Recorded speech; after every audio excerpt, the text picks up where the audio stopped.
Dandadan has finished and we ended in like a weird spot. It felt like we were like one episode into the next arc and then we just ended the season like that.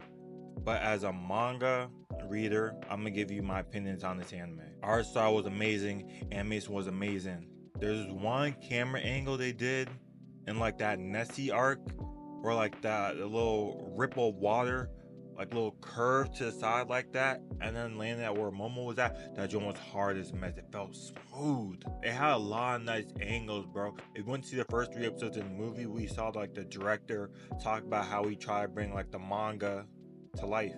So it's nice seeing his little techniques that he did to try to like have the same feel, but not have it exactly the same as the manga. There's also another thing they did with the color. Like every time we got into like some yokai's domain or where we were fighting them, they changed like the overlay of the screen, like the screen color. Like for Nessie, it was like green. For Akabao Silky, it was pink. And then for like Turbo Granny, it was like red. And then it changed to blue when they hit like out of her territory. So I really like that too. Like it's that small attention to detail makes you know they love working on this series. Honestly, when I read the manga, I thought the story was that. Like I mean, it was enjoyable. Like I didn't think of it that deep. But then when I watched the anime, like I really got more engaged with the joint. I saw like the story is like a little more deeper than you think it is. Just with like the yokais and the territories and the aliens and their plans. So let me break it down real quick. So humans get powers by either being in direct contact with yokai or aliens or getting possessed by them. So Momo, she got it by being in direct contact with them. None possessed her. She's got the hands. But Ken, he got possessed by Turbo Granny's power, or her power's just in him and her soul's like wherever. So he can still use Turbo Granny's power. Now with Ira, I feel like it's like a little different because like well maybe it's not different. It's like the soul or the power of the Akabao Silky is in her, but like I feel like it's like slightly different than Turbo's Granny Joe, because Turbo Granny's alive. We gotta see. I gotta see her power a little more to analyze that joke. So yokai have been on the earth for thousands of years. They're either protecting a certain area in the world or Japan, or they're kind of all over the world to be honest. But we're more focused on Japan's area, or they're wild now. Either or. Some of them can also be past humans that die in like a nasty way, and they ain't trying to go to the other world, like Akabao Silky. So for the joints that be wilding out, someone gotta exterminate them. That's why we got the spirit mediums, the exorcists, like Momo's grandma or the other people that slid to Momo's boy's crib when he said like his parents were acting weird and his house was haunted. Like so there's people that do that. Now they might not have powers per se, but that's still their job. Now aliens are kind of unknown, to be honest, because Momo's grandma ain't even believe in aliens like that. There's no lore for the aliens like Nessie or all them other urban legend type yokai. They're kind of like newish or newish to them. But Ken kind of like said what their vibe was or what he thinks they're doing. Basically, they're trying to get rid of yokai because like they're protecting the Earth, and the aliens are trying to take over Earth.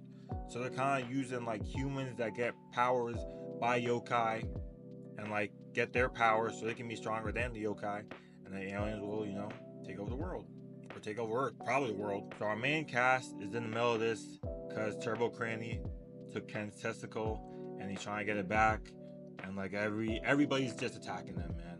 They just get in random situations. They just be in class sometimes vibing, and then someone wants smoke. So that's just how they're kind of in the middle of the whole joint. Me saying that, everything has been enjoyable so far. Everything's like nice and smooth. Like there's a nice level of comedy and then real stuff, and then like deep stuff if you really like lock in on what they're saying. Love Momo.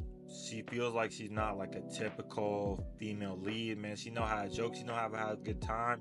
She don't be getting embarrassed too easily. Like it's nice, man. It's nice seeing female characters like that.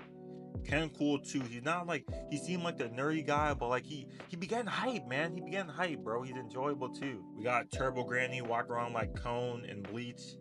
But I mess with Turbo Granny a lot because like she gives us a lot of insight on the yokais. Like she saw Akabao Suki, she's like, bro, I ain't worried about this newcomer. Who's he? What's her lore? I'm Turbo Granny, bro. I be helping these young girls pass on. Like, what she be doing? She's wilding out. And then Turbo Granny also let us know that like when Akabao Suki was passing away, she was like, yeah, she's like dying with regret, so she ain't going nowhere. She's just gonna like not exist. So I really like having her on the team, and she gives vibes. And she has a power of luck that be helping the crew out.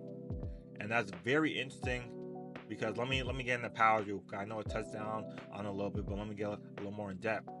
So because Turbo Granny like took control of this little lucky cat joint, she has the power of luck, and that power of luck helped with the fight with Akaba Silky because her hair was all up all over the place, and that helped Momo and them get out. Momo got the hands, which seems really basic, but she'd be using in unique ways. She'd be using to propel herself. She'd be using to land her falls.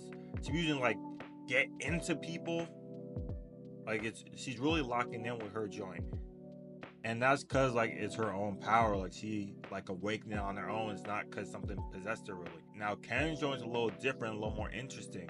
So because it's Turbo Granny's power, he has like certain limitations to the joint. And like he's still like new on it, so I don't like know what he can and can't do. But really something that like caught my eye was when they were like we gotta like swim through the school. And like Ken was like swimming perfectly, he got a nice little stroke. And then he was like, all right, let me transform so I can like zoom. But like when he transformed, he literally just drowned off rip. And that's because Turbo Granny can't swim. Which means him and that power can't swim.